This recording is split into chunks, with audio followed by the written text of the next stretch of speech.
there, everyone. This is John Campbell introducing Miracle Hour on bbsradio.com.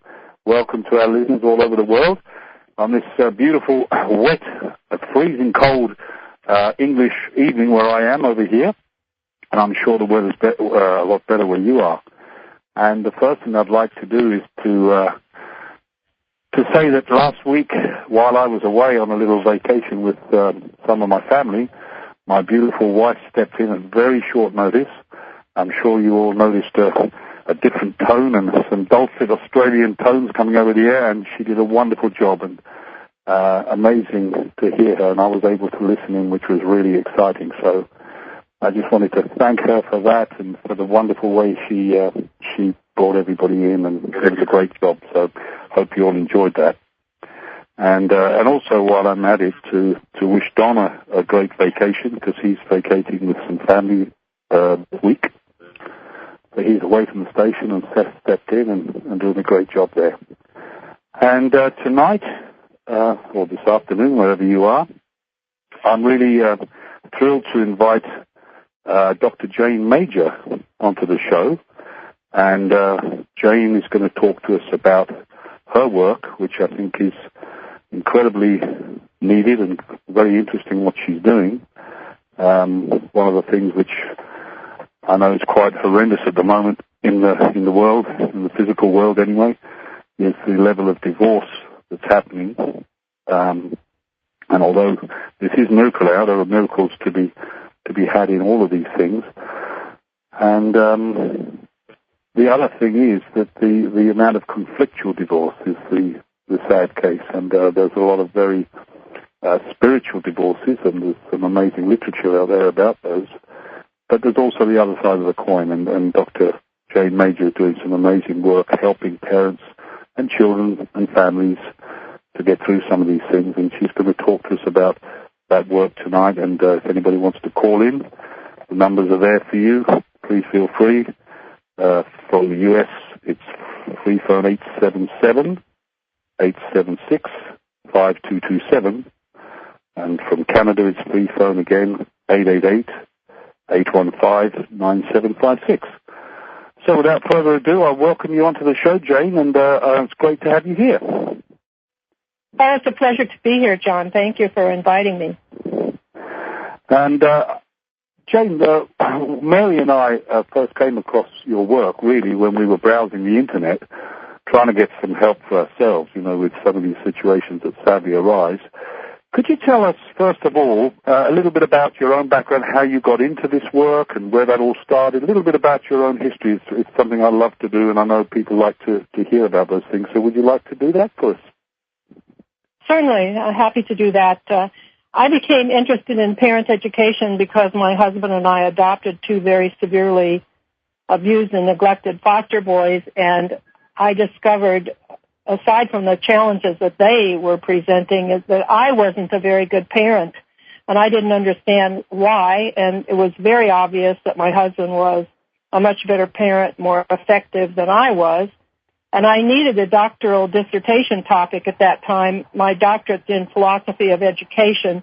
I've always been on the educational side of things, and I did it on parenting. I thought that I can't be the only person in the world having a problem being a parent. And I did a book called Breakthrough Parenting, Moving Your Family from Struggle to Cooperation, to show people how to be positive, wonderful parents. And so that was the impetus for it. Wow, okay. And what was your background before that, Jane? Tell us a little bit about how what you studied in when you first left school, and a little bit about that. Well, I always was interested in education and learning and pursuing this doctorate in education. When I left UCLA, I started teaching parenting classes all over the city of Los Angeles to find out what do other people and other cultures and other kind of demographics, what kind of parenting problems are they having and what do they need. And out of those experiences of teaching families, parents, I evolved this breakthrough parenting curriculum.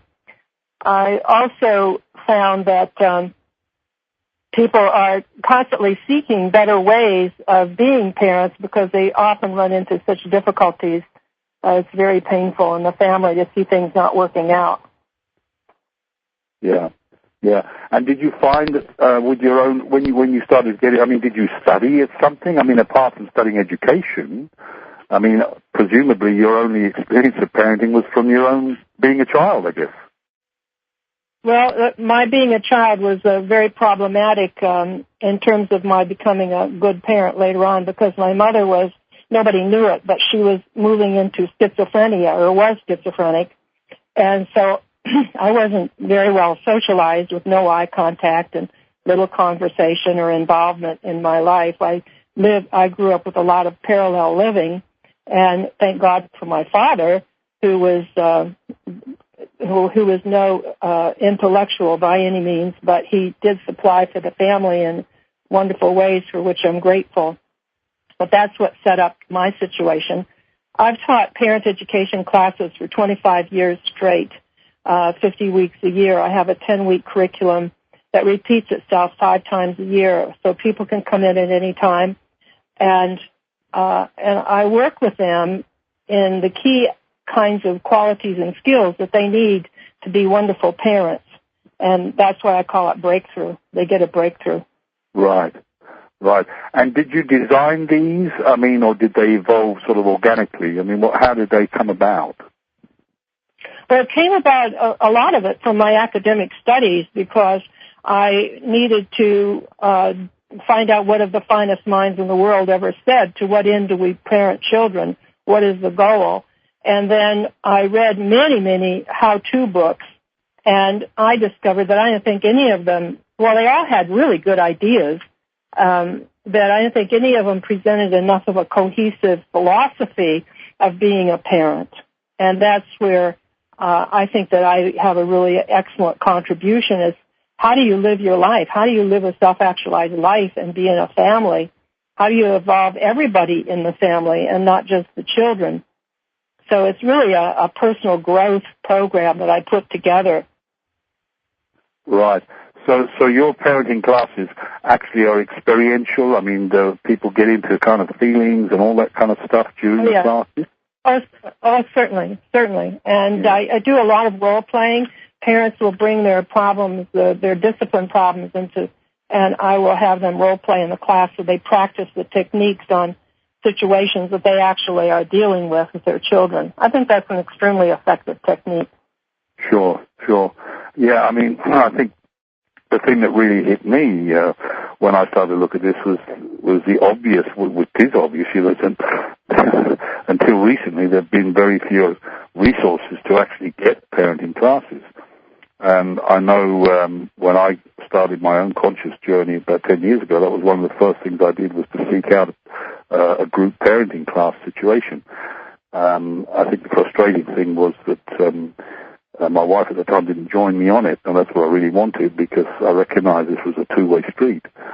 But the first thing I realized was that, we don't really have any way of parenting until we get into something other than our own model of how we were parented. And I think this is very often that causes the sort of repeated patterns that happen in family systems. Yes, well, that's the case with me, is that I grew up so under-socialized with my family of origin, that when I was assuming an adult role, being a parent, I had no clue, because I had so little exposure to the kinds of positive parenting. But John, you're very much the exception that you did go to a parenting class. What I've been absolutely appalled at is how bad things have to get in a family before anyone seeks out a parenting class. They'll go to therapy in a heartbeat, but they don't realize that therapy doesn't provide the kinds of skills and knowledge that an educated course would do. So I really wish parents would be a lot more proactive about seeking help, and instead of waiting until it's absolutely a disaster in the family. And then somebody often has to tell them to go, like a judge or a social worker or something like that. People just don't realize the benefit. If they just made a study of their families, how to be the best parent. Well, yeah, thank you for that. But for me, it was kind of, But first, okay, the thing I want to say is I had to wake up first. I had to wake up to see what had been going on, and when I woke up, I was shocked. So then I was eager to do whatever I could. And in my case, I definitely ran it parallel to getting to therapy as well because, I think we spoke a little bit before when we were talking last night, is that until I got to look at that, it's like, if we don't look at that, we've got a 4-year-old trying to parent a 4-year-old. So I had to do, at the same time as doing parenting classes, I had to do some work in order to re-parent myself because I'd never been parenting, like so many of us. Well, this is, and in my case also. So I've just had enormous benefit from therapy over the years. However, when parents have their feet in the fire and the house is burning down, they need more than just therapy. They need to know how they can get a breakthrough from the dysfunctional system that they've got going. And there's a very important place for learning the kinds of win-win problem-solving skills, how to protect self-esteem, how to communicate clearly and assertively so people understand us. Basic things that we didn't learn in our childhood. No, that's right. Yeah, and looking at the whole family system because, I think until we look and see the system from which we came, we don't understand what happened, and very often some of these, and I know we're going to talk later on, I'm sure, about the parental alienation thing. A lot of people don't really realize what happened to them until way into their adult years. Right. And without a good foundation, obviously, as adults, we flounder, we pick inappropriate people to go into business with, to have children with, to marry, and the whole like, because we don't really know who we are. That's it. Well, it's so good to hear you say that, because I think that is the thing. Until we know who we are, it is scrambling in the dark. And one of the things I think is wonderful about your work, from what I've seen in your website, etc., and the articles you've written, is the help you're giving to families, children, and parents where they've come from a broken marriage, and where very often there's high conflict, which often is a result of an incompatible match from day one. And that's what I'm starting to see as a very common denominator in high conflict breakups, is where there's been a tremendous incompatibility. And if it's gone on for many years, there's been a lot of stuff buried away there. So can you tell us a little bit about how you work with that and your experience with that? Mm-hmm. Well, John, I'm currently writing a book called How to Tell If a New Relationship is Likely to End Up in a Disaster. I'm doing the research on it right now, and it's really profound. What happens with people? In my classes, I've asked, in my divorce and child custody class, everybody there is involved in a huge family law fight. Were there any signs early on that this was, any red flags? And they all say yes. And what intrigues me is, why did they go forward and end up having children with somebody who would use them and abuse them, and their children too? And what is it that is that mechanism that we don't protect ourselves, that isn't sufficiently developed, that will go for somebody that is, a flim-flam artist that is, that runs a con on us, and we're just so gullible, we go for it. But I've been doing this Thursday night class for many, many years, where everybody there is involved in a litigation in family law court. And over the years, I've discovered the amount of parent alienation that is going on the part of the very disturbed parent, targeting the healthy parent and undermining the child's actual mind and brain, and stealing the child's will from them by routinely brainwashing the child to hate and despise and be horrible in their behavior to the targeted parent.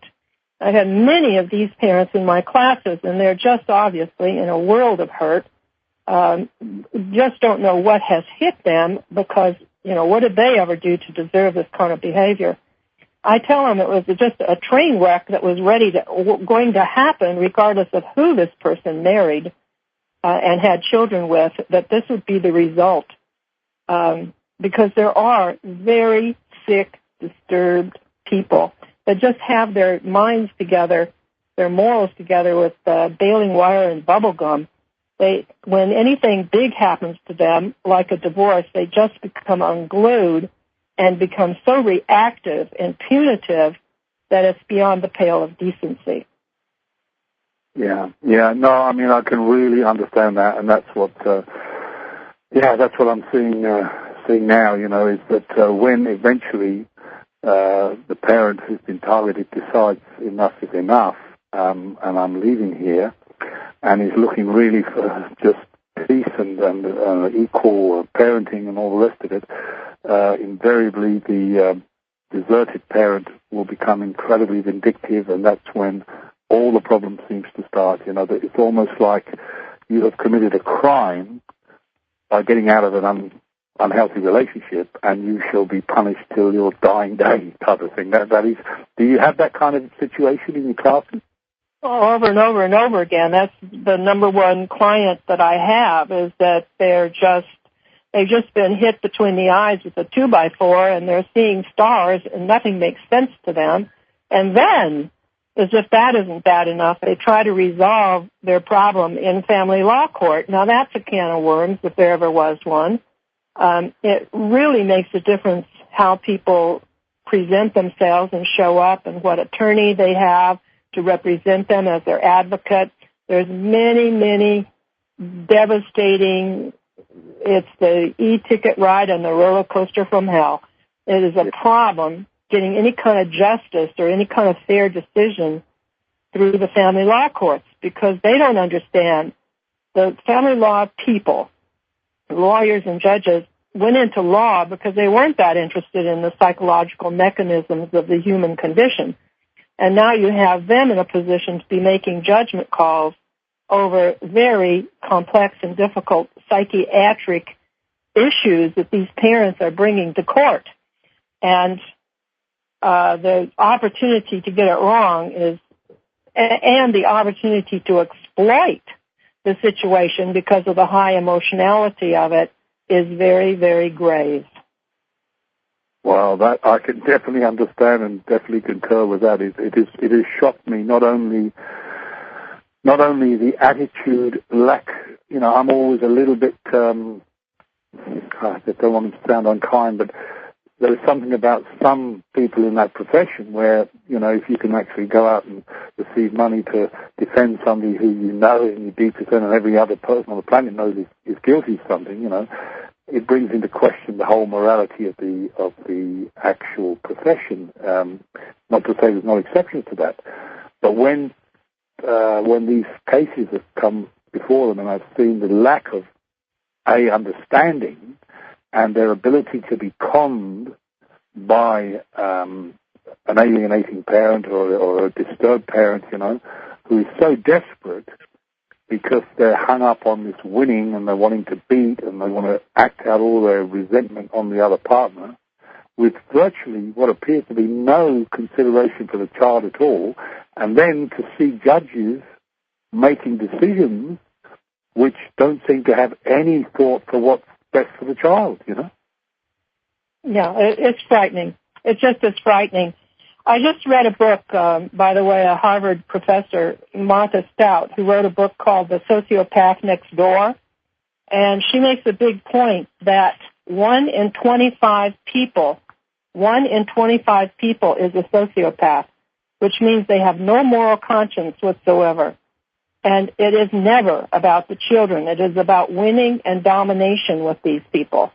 And there's so much more frequency in our culture than we ever thought about these truly disturbed people.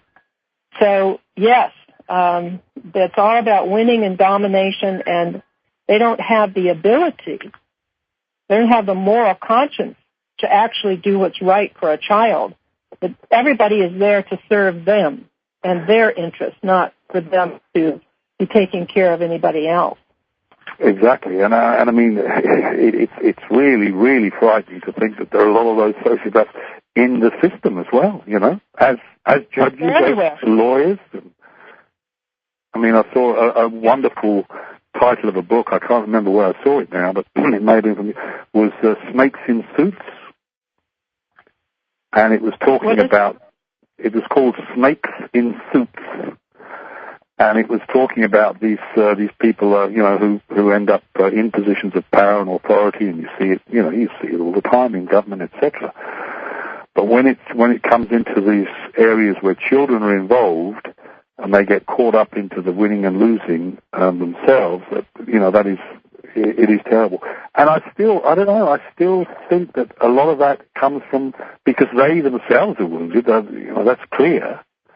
And they will unconsciously, and this is what I've observed anyway, they will unconsciously kind of act out their anger, which is filtered through their own unhealed experience.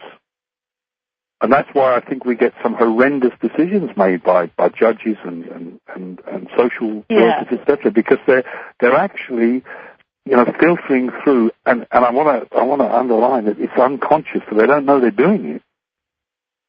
Mm-hmm. Which is the part that really frightens me, and even the psychologists, you know, that are often engaged to pass judgment on this. I mean, I've got great respect for the field of psychology and therapeutic processes. I really believe in it with one rider, and that's that it's a healthy one, because that profession itself can attract people for the sake of avoiding looking at themselves.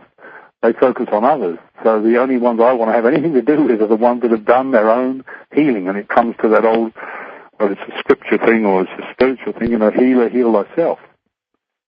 Mm-hmm. And I think that is so important. True. That's so true about normal people. But when you start getting into a situation where a person is actually so disturbed that they will literally brainwash a child to hate a parent, and that parent's parents, the grandparents, and the extended family, and all of the people that love that child and could provide a loving, nurturing environment for that child, is one of the most devastating crimes on the face of the earth. And because it's so emotional, there is massive confusion about what is parent alienation and what is parent alienation syndrome. Parent alienation is what a parent does to a child where they talk badly about the other parent in such a way the child grows to be afraid of that parent or hates that parent and now becomes an instrument of the most disturbed parent. And when the child has crossed over into truly hating that parent and fearing the healthy parent, we call that parent alienation syndrome. There are 8 characteristics that nobody really disputes of this syndrome. And when children are manifesting those characteristics, they are brainwashed. They are not of their own mind. Children would never choose voluntarily to treat a parent in this horrible way. This is something their mind has taken away from them. It's one of the cruelest things that could be done to a child because they're so suggestible. And yet there is within the professional community massive confusion over what is PASS, what is parent alienation syndrome, what is parent alienation. One is what the parent does, and one is what happens to the child as a result of it. I've written an article called The Costs, Causes, Cures, and Controversies of Parent Alienation and Parent Alienation Syndrome to help people, professionals and lay people alike, understand the complexity of this. And it is complex, but it isn't hard to understand. There's just so many people throwing confusing ideas and out there that it isn't hard to understand what this whole phenomenon is. And if people would like to get that, they can go to my website, which is called stopparentalalienation.org. That article is there, as well as a cable show that I did with our president of Stop Parental Alienation of Children on that site. It's a very valuable site. If anybody is caught up in the problem, you need to educate yourself about what it is and what can be done about it. Yeah. Well, I mean, this is so true.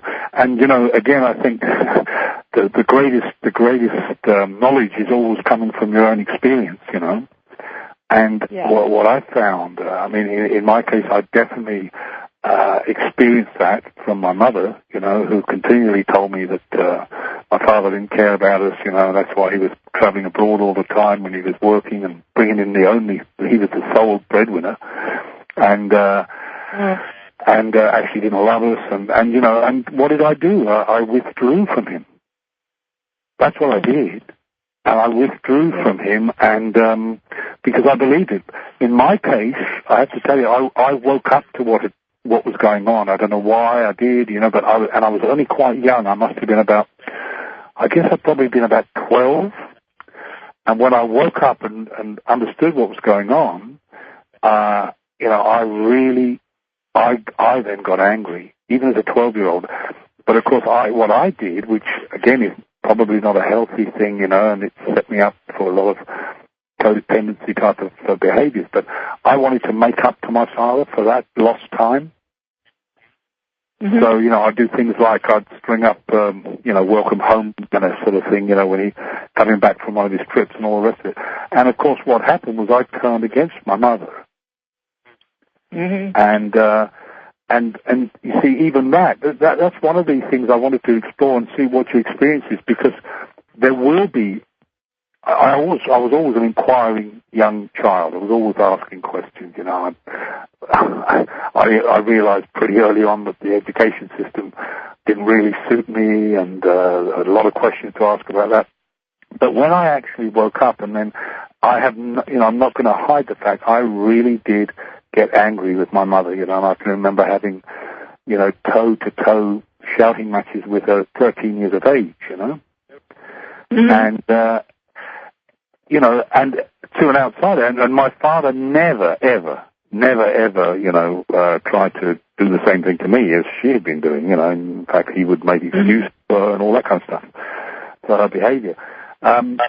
But there are cases now. What would you say when one of these young people wake up to what's been going on, and especially when there's been emotional abuse, sometimes physical abuse, even sexual abuse, which something which has really blown my mind is the number of people in the professions who don't understand what sexual abuse is, that's an amazing awakening to me, It's almost like they think there has to be a case of sexual intercourse for sexual abuse to take place, but that's not true at all, as you're I'm sure aware.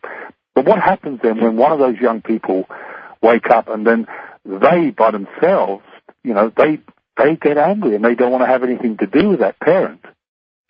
Mm-hmm. And then they get labeled, the targeted parent gets labeled just for supporting that young person in trying to extricate them from that situation. Mm-hmm. Mm-hmm. Yeah, you're bringing up the enormous difficulty of understanding this, and you are really the exception to be able to withstand the brainwashing, because most kids can't. And also in families, it isn't uncommon for one child to be the focused child to be brainwashed, and the others are sort of let go. They see it, but they're not targeted. These are very sick people, and they don't.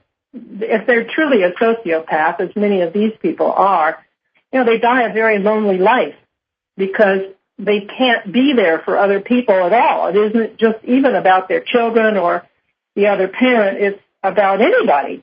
They don't have a moral conscience, and so they live miserable lives, but they don't understand it if they're really to be pitied. Although pity is the number one characteristic that gets us sucked into them, interestingly. Yeah. They have this big sad story, and we say, oh, poor thing, and I'll help you. And then, wow. Well, I'm glad you said that, to be pitied, because I do I do prefer to stay in the place that they're really, really unwell, wounded people. I honestly, Jane, I have to tell you, they are so wounded, and you're so right. They do end up dying very lonely lives because the common characteristics I've seen is that, first of all, they have no peer. They have no peer relationships because the only way they seem to be able to operate is from a place of power and control. Right. And so what happens is that they parent in such a controlling manner, and they live in fear. I mean, it's tragic to see. They live in terror of ever, not having their children. So their children get it at an unconscious level that the parent is emotionally dependent on them and instead of the other way around. Mm-hmm. And then what I find... Carry on. But what I found is that these are people that everyone else is there for the purpose of taking care of the narcissist, borderline, sociopath personality, including the children. And the reason they hang on to their children so much is not because they love them, not at all. It's because they're a meal ticket or because they're a vehicle to get more of what they want in life. So the child is put in the role of parenting the parent. The child is put in the role of being dominated by the parent. And this is where the brainwashing is so easy to occur in children who are very suggestible. So, children, we have to do a lot more to protect our children. Absolutely, because the fear, what I see, the fear that goes into those children, it may be through physical violence, keeping them controlled when they're young, but even bigger than that, the fear that is so difficult for them to let go is the fear of them withdrawing their love, because that's the way they control very often, is when the kid doesn't do that, or whether the kid shows any maybe affection or whatever for the other parent even, or wants to be with the other parent. They get the message very clearly and in very subtle ways sometimes that, that's not good. That really is not good. And then that fear gets so deeply entrenched in the kids that goes right through their adult life. Right. That's true. And it impacts all of their relationships, and their psychiatric adjustment to life is very compromised. It's a mess. If people want to know more about adult children of parent alienation syndrome, Dr. Amy Baker at Columbia University has just published some very impressively interesting research on what happens to people when they've been alienated like that as a child, and how does their life turn out. And the title is Adult Children of Parent Alienation Syndrome, Breaking the Ties That Bind, Amy Baker. It's very worth reading her research. It's a highly respected protocol for doing research, and it really illuminates the seriousness of how the kinds of challenges that these people have trying to make sense of their adult life when it was so damaged as a child.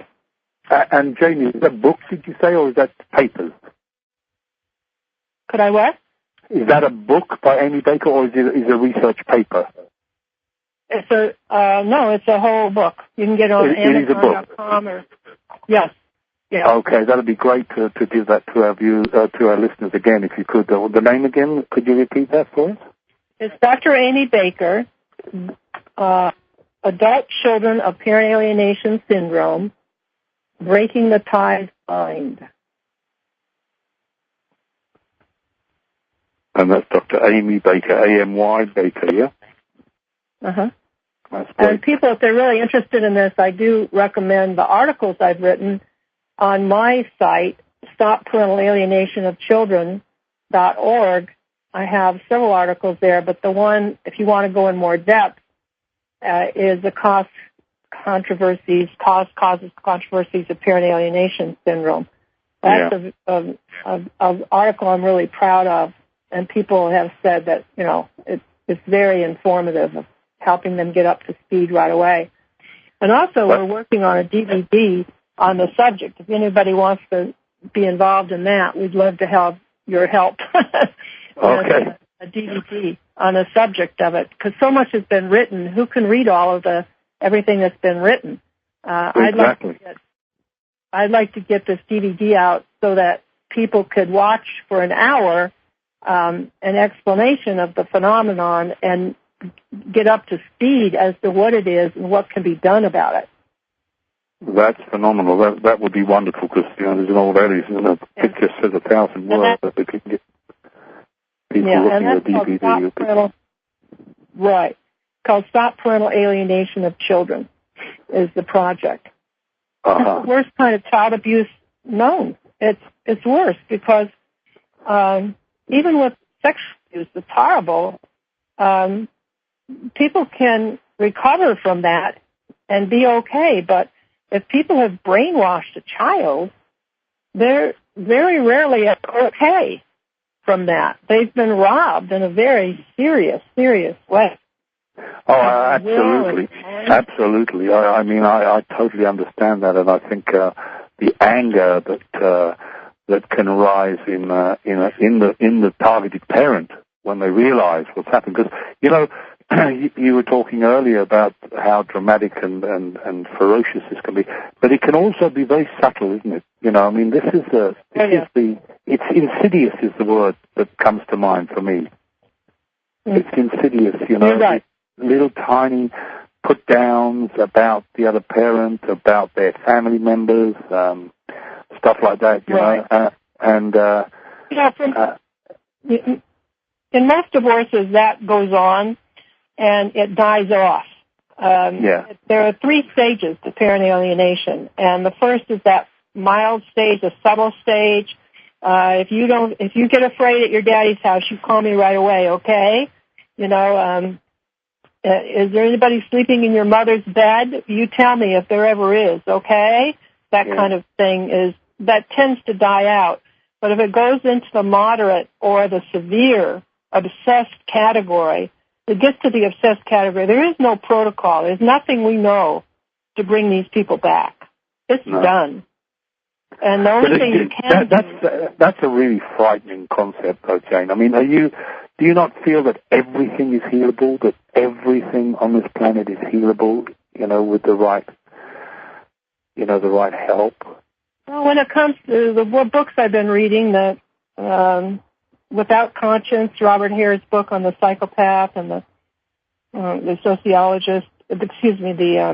psychopath and the sociopath, is no. We don't have a way to heal these people. We don't, in psychology, there's no magic pill.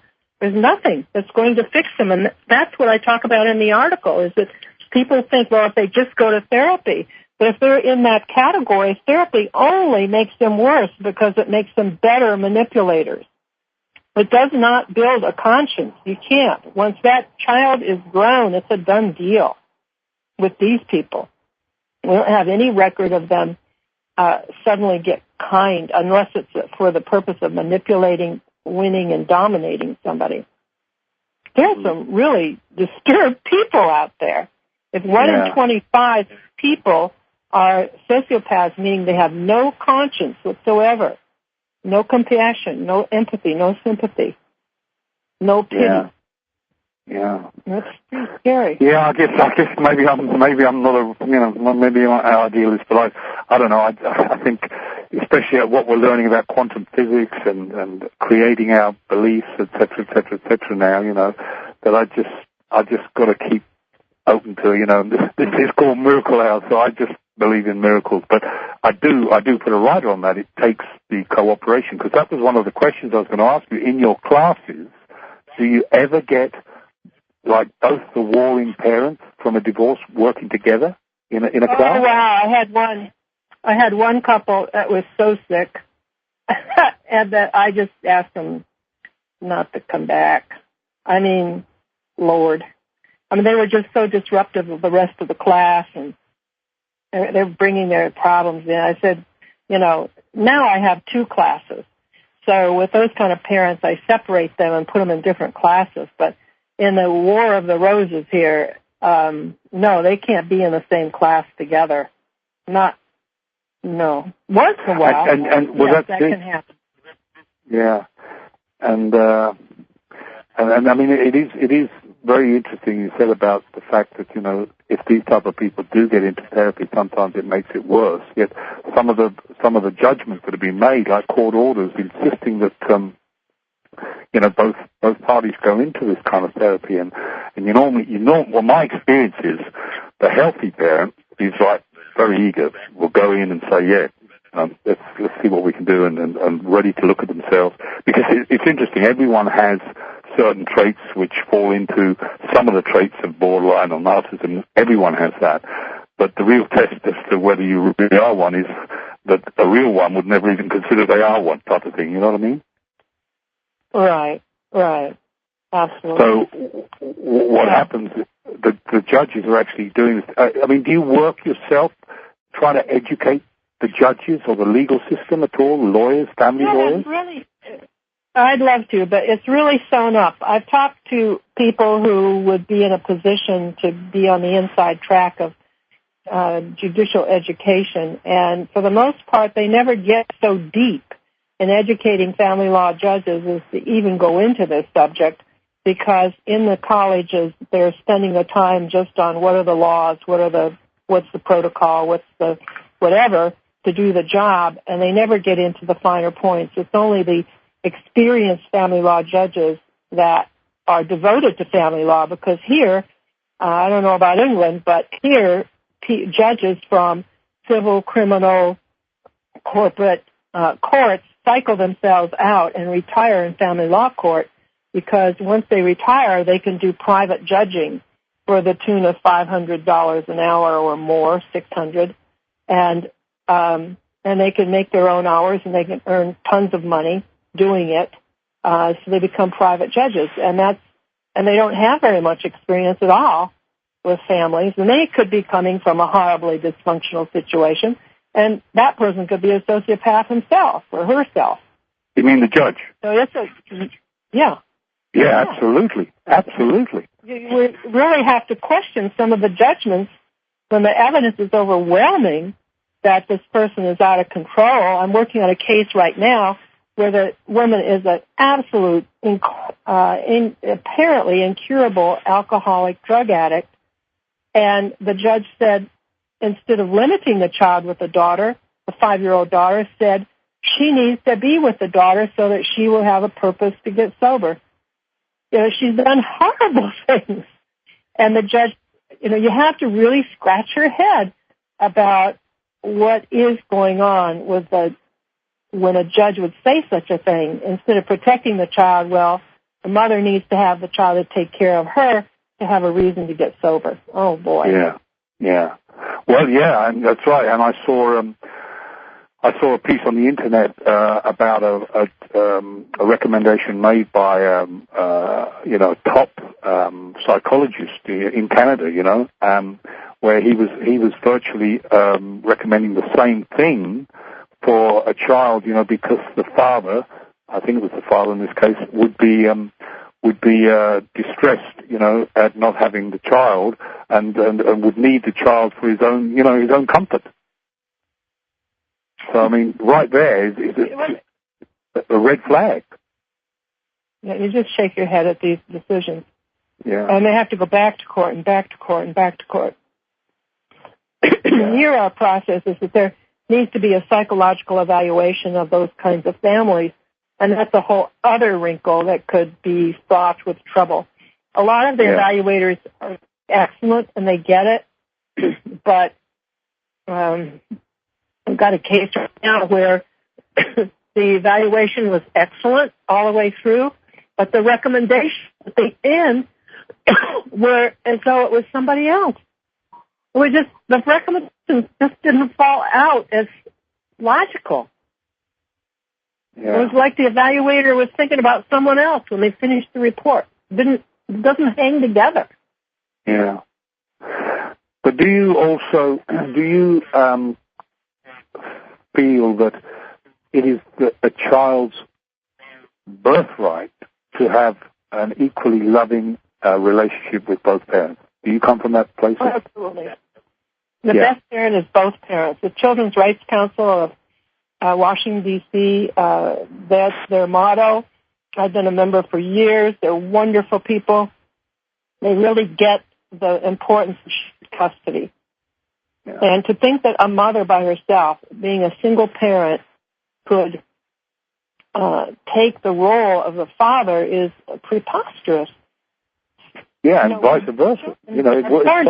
Parents. Yeah. Yeah, but you see, this often is the case, I think, is that with the wounded, the people who the parents are really wounded, there is something in them that wants to be that, you know? Right. Right. And we should have a presumption of shared custody, which we do in California and have for 27 years. Did you say, I didn't catch that, Jane, did you say shared custody? Shared, joint custody. Yeah, absolutely. There is a presumption of shared custody, and that's the way it should be. I don't quite agree with the 50-50 because you can't divide a child in half. You know, there's circumstances where you have to work out a timeshare. I've written a book called Creating a Successful Parenting Plan that is a very useful tool to sort out, well, what is the best parent plan? Yeah. By the way, if people go to the other website, breakthroughparenting.org, breakthroughparenting.org, wait a minute, it's breakthroughparentingservices.org. You have to put the services. There's a lot of information there about the Breakthrough Parenting curriculum, great ideas, as well as the kind of services that I do and the classes that I teach. And we do also do instructor training if people want to start their own classes, and that's all possible. Yeah, that's wonderful, because that really then, it becomes a growth thing, and parents can start sharing with other parents. I think that's where it becomes a self-supported thing. It's a very powerful thing, very, very powerful, you know. Mm-hmm. And are you at the moment, Jane, are you working, we're talking about the fact that I certainly believe that all of these cases should be taken out of the traditional legal system until such time, and that may never happen, that they become so trained in the psychological part that should be taken into the realm of mediators who with psychological, serious psychological training. Is that going on in the States at all, do you know? We legally are, in order to get into a courtroom, you have to go through what's called conciliation court, which is an effort to mediate as much as they can in the dispute. And that's been a very successful program. But we just need to I think that legally we really need to use that to figure out the financial. But when it comes to the custody of children, I think there should be a whole other model where there's more psychological involvement, more helping the parents working through their complexities with a professional, and much more should be made of alternative ways other than going to court. That's just opportunity for a disaster. Yeah. Go to court. And that's, unfortunately for my population, most of my population, that's the only recourse they have, because how do you get somebody who's out of control in control without a judicial order? And then even at that, the problem is these are people that think that the law and the rules of society don't apply to them. So in order to get them to follow the court orders, many other trips back to court to figure it out. Yeah, but also what I've seen as well in this case that I'm very familiar with is that the targeting parent, the alienating parent, the really unwell one, will actually use the system, will be using the law in every kind of the way they can, but unfortunately it's, with untruths and blatant lies. And if there's any, there's recently, like, the children were supposed to be returned back at 6:30 or whatever, and they were 10 minutes late or something. So immediately a request is again put in for saying that the court order was broken. And then the next minute is the judge then withdraws that visitation right of the child without any consideration of the children. I mean, is that not shocking? Yeah, that's the problem, is that people, the truly healthier parents, stands a chance with the amount of abuse that can go on the part of not only the parent, but the whole structure of the judicial system and the psychologists that go with it. It's a big, big, big multi-billion-dollar business. That is shocking, Jim. That is really frightening. That is frightening. Yeah, it's a very lucrative way to make a living. Are you charging $350 an hour, $400 an hour, $550 an hour? That is, I don't know what to do about that. Yeah. That's just extraordinary. And that's another thing about the whole thing, that there's got to be a way, I believe, that we've got to push for financial assistance in all of this, trying to unravel this stuff. People wipe out their whole savings trying to protect their children, and with very, very mixed results. That's why I'm in the business of helping people be smarter about the whole thing, and I think that education is one of the most cost-effective, long-term, successful ways of going about this is to educate yourself about how it works. Yeah. And also you were talking about the importance of understanding, because like we said, these problems often come where there's a tremendous incompatibility with the parent from day one. And you were saying there's a missing element about the primary relationship in a family and the secondary relationship. Can you explain that a little bit again? Yes, when parents marry or they're dating or whatever, that's a primary relationship. When a child comes into the family, the child's position in the family ought to be a secondary relationship. The child ought not to move into the role of being the primary focus of the parents. The parents should stay in their primary role with each other, taking care of the child. The child's in a secondary role. What happens in divorces is all the attention goes on to the child. They lose, and that becomes the primary relationship between the parent and the child, and not with each other. Yeah. So that puts the child in a position that a normal child would not be in.